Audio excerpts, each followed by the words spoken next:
Welcome back to my channel. అందరూ బాగున్నారు కదా. వాలంటరీ వ్యవస్థ గురించి కొన్ని ఇంపార్టెంట్ విషయాలు మీతో షేర్ చేయాలని వీడియో చేయడం జరుగుతుంది. వీడియోని ఎక్కడా స్కిప్ చేయకుండా చివరి వరకు చూడండి. మన ఛానల్ని ఎవరైనా ఫస్ట్ టైం కనుక చూస్తే మాత్రం తప్పకుండా నా కంటెంట్ నచ్చితేనే లైక్ చేయండి, సబ్స్క్రైబ్ చేయండి. మీ అభిప్రాయాలను కూడా కామెంట్ రూపంలో తెలియచేయండి. మనం టాపిక్లోకి వెళ్ళిపోదాం. వాలంటరీ వ్యవస్థను వైఎస్ఆర్సీపీ ప్రభుత్వం స్థాపించి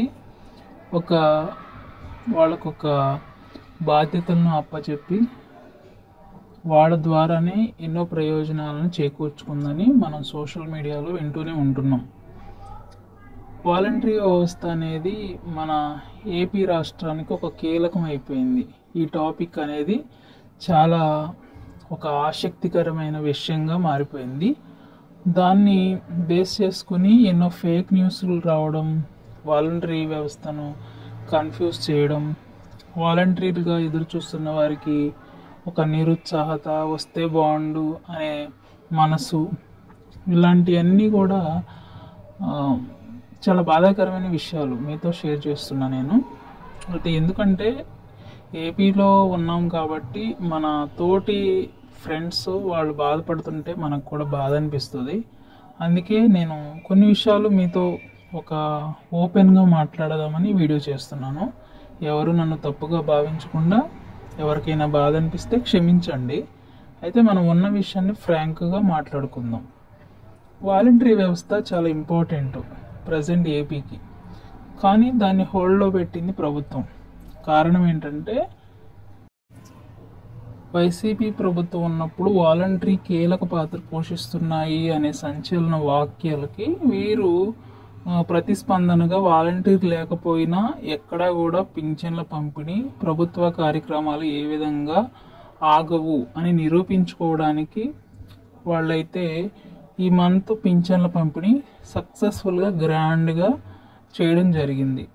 కానీ ఒక హామీ అయితే రావడం జరిగింది ఎన్నికల సమయంలో, వాలంటరీ వ్యవస్థను మేము ఉంచుతాం, మీకు 10,000 జీతాన్ని పెంచుతాం. ఈ ఆశ అనేది ప్రజల్లో పెట్టడం, దానికి అనుగుణంగా చాలామంది రాజీనామా చేయకుండా ఎదురు చూడడం జరుగుతుంది. తప్పులేదు. ఒక ప్రభుత్వం ఒక నిర్ణయం తీసుకోవడానికి కొంచెం సమయం పడుతుంది. ఈలోపే ఎన్నో ఫేక్ న్యూస్లకి మీరు ఏమాత్రం వరి కాకండి. ఎవరైతే నా వీడియో చూస్తున్నారో ఆ వాలంటీర్తోనే నేను మాట్లాడుతున్నా. ప్రభుత్వం తీసుకునే కొన్ని నిర్ణయాలకు కొంచెం సమయం పడుతుంది. ఆ లోపు మీరేం బాధపడకుండా ఎదురు చూడండి. ఎగ్జాంపుల్గా మనం ఒక విషయాన్ని జ్ఞాపకం చేసుకోవచ్చు. మన చిన్ననాటి కాలంలో ఆశా వర్కర్లు ఒక 700కే పనిచేశారు. కానీ వాళ్ళ యొక్క సేవలను గుర్తించిన ప్రభుత్వం 10,000 జీతానికి వాళ్ళని ఇప్పుడు ప్రజెంట్ నడిపిస్తుంది. అలాగే ఏదైనా ఒక ప్రభుత్వం ఏదైనా ఒక కార్యక్రమం చేపట్టిన తర్వాత దాన్ని కొనసాగిస్తారే కానీ దానికి ఎండ్ చేయరు. కాబట్టి ఈ విషయాన్ని మీరు గమనించి మీరు హ్యాపీగా ఉండండి. రోజుకో వార్త, యూట్యూబ్లో సో మెనీ వీడియోస్ వాలంటీర్ల గురించే చర్చ కొనసాగుతుంది.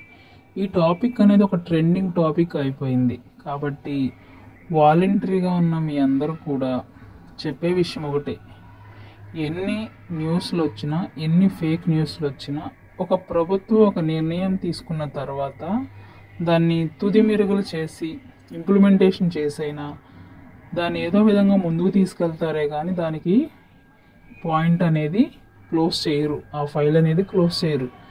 కాబట్టి వార్తల్లో వస్తున్న ఫేక్ న్యూస్లకు కానీ వేరే విషయాలకు కానీ మీరు ప్యానిక్ అవ్వకండి.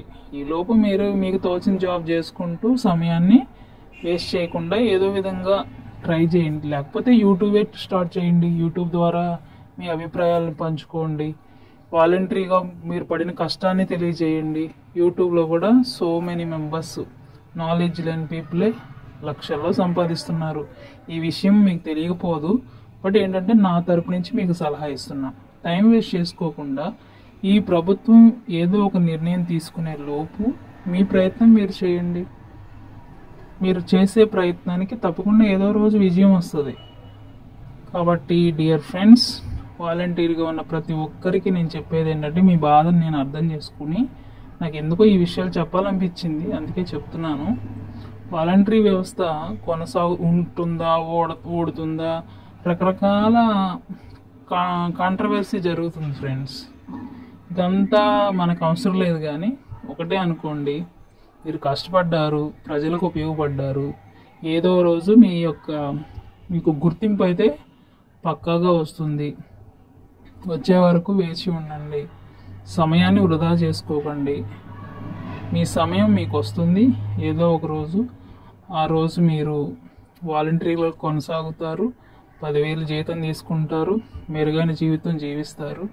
ఈలోపు మీరే ఏదో ఒక చిన్నదో పెద్దదో టైం వేస్ట్ చేయకుండా మీ జీవితాలకు ఉపయోగపడే విధంగా మీరు నిర్ణయాలు తీసుకోండి. దీని మీదే మరీ హోప్స్ పెట్టుకుని అలా వెయిట్ చేయకండి.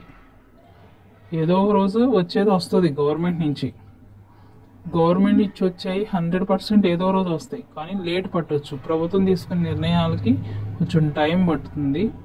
అంతేకాకుండా ఇంకొక ముఖ్యమైన విషయం ఏంటంటే, ప్రజెంట్ మన రాష్ట్రం అప్పుల్లో ఉంది.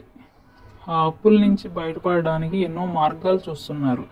ఈలోపు ఎన్నో హామీలు ఇచ్చారు చంద్రబాబు గారు. ఆ హామీలను కూడా ఫుల్ఫిల్ చేసుకుని, బడ్జెట్ని పరిగణలో తీసుకుని, వాళ్ళు ఇవన్నీ నిర్ణయాలు తీసుకుని మీకు మళ్ళా 50 కోట్లు జీతం చెల్లించాలి అంటే కొన్ని సిచ్యువేషన్స్ దాటుకుని టైం అనేది పడుతుంది.